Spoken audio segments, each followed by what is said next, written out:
Hello everyone and welcome back to my opinion.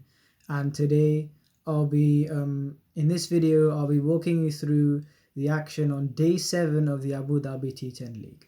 And so there were 3 more games today, and those games being the Qalandars versus the Bangla Tigers, the Maratha Arabians versus Team Abu Dhabi, and also the Pune Devils versus the Northern Warriors. And so starting off with the first game, the Qalandars scored a very under par 104 for 3, and so the standout performers there being Sohail Akhtar with 49 of 28 not out, getting back to the habit of being, not getting dismissed in a T10 game, and Ben Dunk with 31 of 16. And so how the innings started was, I think there was a ball that went down the leg side from George Garton, and that was the only, I think it was 4 byes, and that was the only runs that he conceded in the first over because he bowled a brilliant ball to Tom Banton, which went through the gate and got him bowled for 0 of 5, so which is very unusual for Tom Banton. And so George Garton bowled brilliantly today with figures of 1 for 8 in his 2 overs,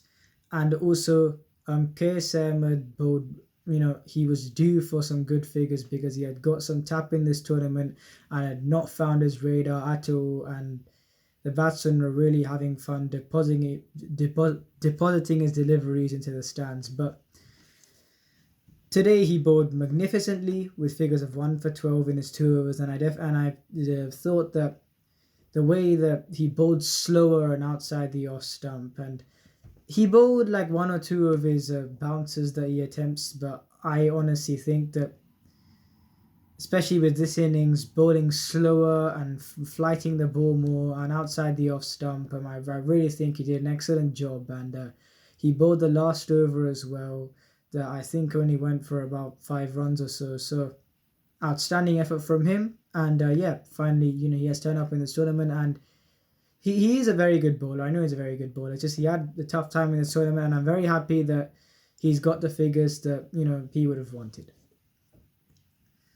So yeah, that was 104 for 3. And so you thought with Bangla Tigers, especially against a team that's won 4, the 4 games that they have played so far, you thought Bangla Tigers would be in the best position to try and win the game. But unfortunately, they just didn't look like chasing the score down from the start. And so the problem was that, if you look at all these scores, no one really, I think Andre Fletcher scored 2 of 4, Johnson Charles 12 of 8, Chirag Suri 16 of 12, and then Karim Jannat with 12 of 7, and then there's only Tom Moores with a substantial or even decent score with 39 of 21. And he really, he was the only one who kind of kept them in the game, because the bowlers did an excellent job with restricting the Bangla Tigers, and in the end the Bangla Tigers only scored 97 for 6. And so you look at the bowling figures for some of the bowlers in the Qalandars. So Ahmed Daniel 1 for 12 in 2. At this point he's just been so consistent in this tournament. It's just been compliments all round whenever it has come to him bowling. And Chris Jordan once again has had an outstanding tournament, 1 for 11 in 2 overs. And Sohail Tanveer 2 for 20 in 2 when the others have bowled that well, when he still got wickets. So, you would take that. And so actually, because of this, they really restricted the Bangla Tigers, and especially defending this kind of score. And they have a very good bowling attack, the Qalandars. So, maybe they would have a better chance at defending these kind of scores than other teams. And, certainly today they showed that. And it was an outstanding performance with the ball from the Qalandars. And both sides bowled well with the ball. It's just that in the end, one side triumphed and just managed to defend a very under par score. And I'll get to the whole the fact is that the pitch is definitely especially today, the pitch was definitely slowing up more, and we've seen throughout today that the highest score has actually been 104 for 3. Except the next games, I'm going to talk about the team. The teams batting second didn't necessarily, agree with the pitch conditions. So there's the second game, Maratha Arabian versus Team Abu Dhabi. This was an absolute destruction, really. So I think Ali Shan, someone. So Maratha Arabians batted first. I don't know. I can't remember his second name, but his first name's Ali Shan, and so Abdul Shakur, he was still in the side, but he didn't open the batting today, and so I thought, Ali Shan played well, especially after playing out a maiden of Tom Helm in his first over. And then, even though he played off 0 of 6 first, he managed to score 33 of 23, which he still caught up, fairly well.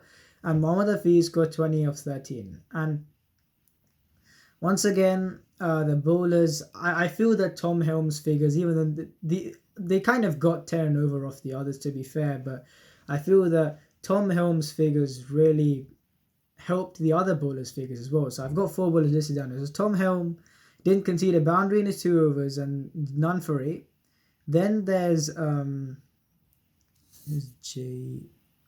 I'm trying to remember who that bowler is. And then so Naveen ul Haq with 1 for 21 in 2 overs. And then there's Obed McCoy with 2 for 20 and 2. And I'm trying to remember. James Overton with 1 for 21 and 2 overs. So all in all, if you look at those 4, bowlers combined, they would have actually given only 70 runs in 8 overs with 4 wickets. So you see how, because of Tom Helm's figures, in the end, combining those 8 overs, it didn't actually come to 10 and over. So I feel like the whole team was helped by those economical figures from Tom Helm, and the fact that the others kind of went at a baseline around 10 point something economy rate. It made sure the score was under 100, and it was 97 for 4 in the end. And it's just the Arabians once again have had trouble posting a decent total. Then Team Abu Dhabi came out to bat, and at this point I would like to wish Danny Morrison a very happy birthday. And honestly, he's been an excellent commentator for many years, and as a viewer, it's been great with the entertainment that he provides in the commentary box, and he's one of my favorite commentators. And a happy birthday to Danny Morrison, even though it probably is the next day in the UAE. I just wanted to say, while it is still the 3rd in England, I just wanted to wish him a very happy birthday. And I'm saying this because 1, happy birthday to him, and 2, Chris Gayle also received many presents today when he was batting. And I mean, it's just 84 of 22. And 21 of those balls were gifts. I mean, you look at one ball where even then you can make a case that it was poor fielding, because he kind of opened the face of the blade to thread it through that gap between point and backward point. So really, this bowling effort was disastrous, honestly. And I think this was the order in which runs per over: 18, 27, 22, 15, 10, and 16. And they was finished in 5.3 overs, 100 for 1. The next highest score was 11 of 5 for Paul Sterling, and 84 of 22 from Chris Gayle. I mean, nothing much to say really, because I mean, here's the thing. So you go about this in 2 ways. So one, you could say, if you saw the game with the balls that they bowled, I mean, they were all in the slot and they were just hit me balls. Or you could say, with these West Indian hitters, you have to bowl good balls at the start, because even if they did bowl good balls afterwards, when Chris Gayle got set, there would have been a high likelihood that they would have ended up in the stands anyway. So if you don't apply pressure to these West Indian players at the start, especially in the shortest formats of the game, they will destroy you. And that's exactly what Chris Gayle did. Effortless innings in the end, and that's this game. It was a destruction, honestly.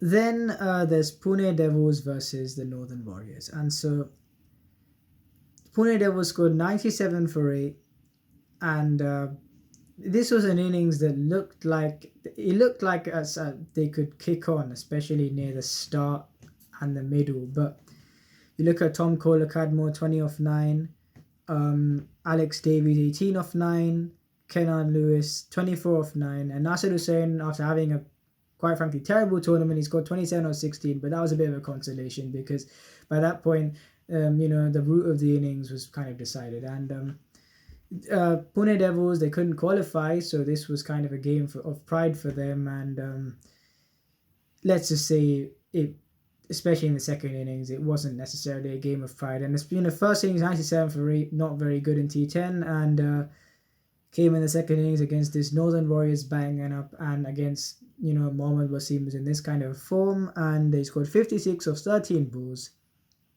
And Brandon King 20 of 9. Nicholas Pooran came in, scored a 6, then got out, and then Rodman Powell 14 of 4 now. So 56 of 13, 3 4s, 7 6s, and forgot to talk about the bowling figures for the Northern Warriors, so I'll just say that for a second. Wayne Parnell, magnificent, 3 for 5 in 2 overs.